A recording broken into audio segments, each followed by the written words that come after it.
creating a new project in CC and CS6. Welcome to this video, where we'll explore all the settings available in the Create New Document window, both in CS6 and in Photoshop CC. I'm talking about them together because most settings are the same. Let's jump into it with CS6, and at the end, I'll talk about what's new in the Creative Cloud version. When you start Photoshop CS6, you'll see this splash screen. After it's loaded, you'll get the program with no project started, so your actions will be limited. There is no welcome screen per se like in Photoshop CC. Instead, you're immediately brought into the program, but even though you can interact with most of these tools, they will produce no results because we first need a project. Let's do that by using the hotkey Ctrl-N.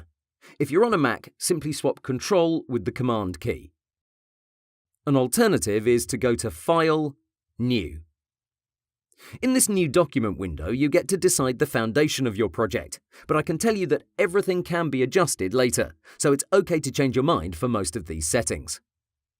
Let's take everything step by step. First, everything we'll create in this course is intended for web use. That means you should always use pixels as your unit of measurement. By default, we're seeing centimeters in this field, so let's click and change that to pixels. As you see in that drop-down, we have quite a few other options, but for this course, we'll focus on things you will actually use in real-world projects. Moving further, the standard resolution for working on the web is 72 pixels per inch. This refers to the number of pixels that occupy a certain space on the screen. And we could stop here with the explanation, but I want to take it further for your personal knowledge. Some people mix up these terms, and hell, even I may have done so in the past: image size and resolution. The image size tells us how many pixels the image contains. For example, 500 by 100 pixels means the image contains 50,000 pixels in total. That's what we will always be interested in throughout this course. The resolution tells us the number of pixels found in an inch or centimeter. This does not affect your designs on screen. This is only useful when printing your images. The higher the number, the better your image will look when you print it. But again, this doesn't change the way your image will be displayed. It doesn't matter what number you put in here for your web design work, it will not affect your quality. So again, image size 300 by 300 pixels tells us how many pixels the image has, while the image resolution is helpful if you want to print it. If you want to do that, it's best you use 300 pixels per inch as your resolution and the CMYK color mode. Speaking of that, for web design work, we use the RGB color mode, which stands for red, green, blue, and the 8-bit option. Why 8-bit? Well, this is fine for web design purposes. 16 and 32-bit are more useful for photographers who perform serious edits. These modes describe how many bits of information are used to describe a single pixel. The more, the better, you might say, but with the increase, we also get a bigger file size. Your computer will require more processing power, but the end result for us doesn't justify all the hassle.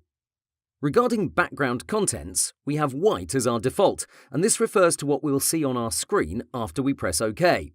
You can think of it as a white piece of paper.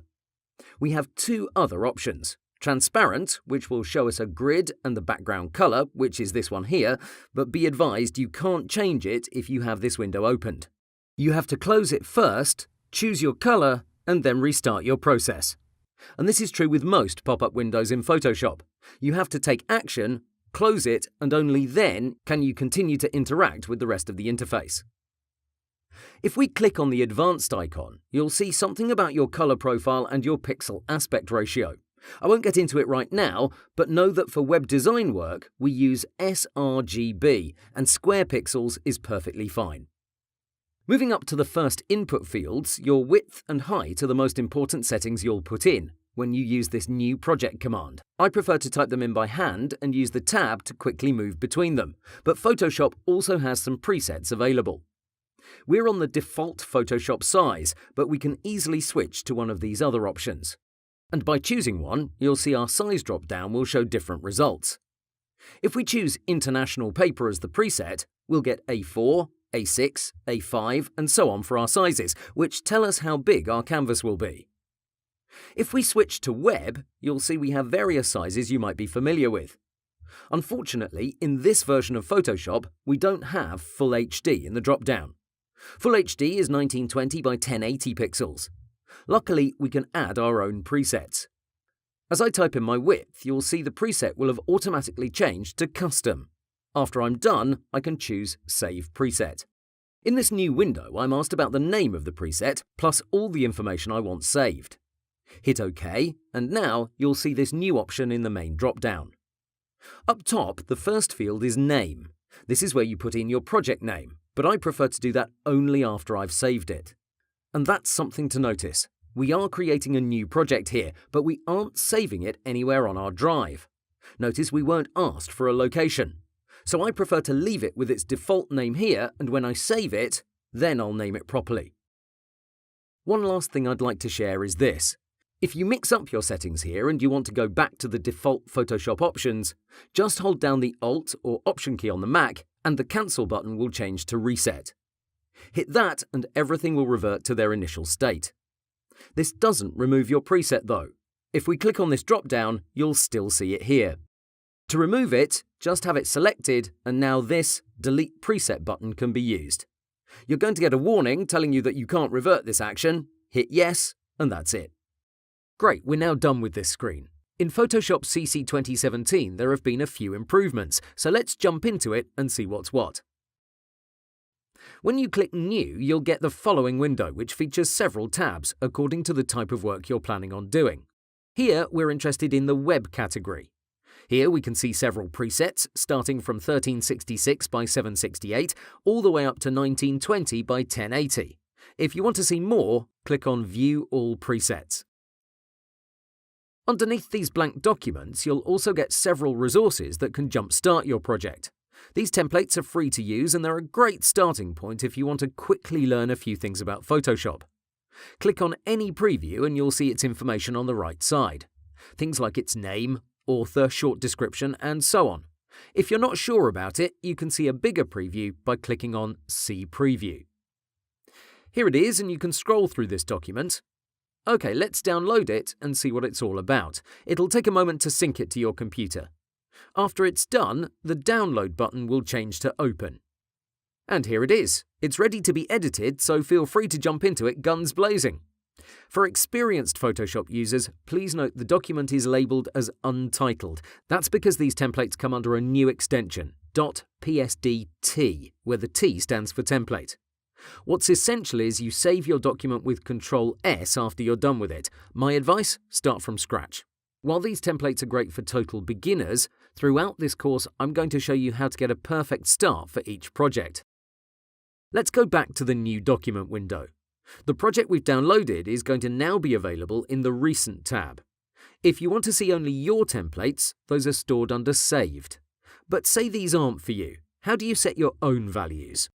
Well, let's go to the Web tab and on the right side you can put in your own dimensions.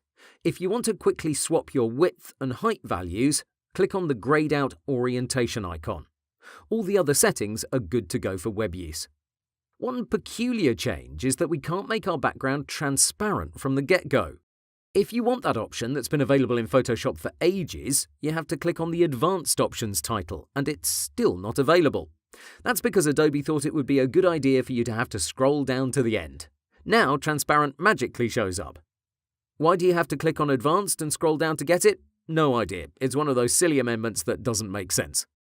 We'll discuss artboards a bit later on, but by default, Photoshop will assume you'll want to use them for your web projects. If that's not the case, you should uncheck this option. Finally, if you want to save your custom settings, enter a name for this document and hit this icon. Press on Save Preset, and now you'll find it in the Saved tab alongside your downloaded templates. Lastly, if you don't like this new window, you can use the old one. Close it and open up your preferences from Edit, Preferences, General. From here, enable Use Legacy New Document Interface. Hit OK and try it out. As you can see, now you're using the old method we spoke about earlier. My advice, use the new one even though it's a bit sluggish. Meaning, if you use Ctrl+N and hit Enter really fast, you'll see there's a serious delay until you get your new document. And that's how you set up a new project in CS6 and CC 2017. I hope this has been helpful, and I'll see you in the next video.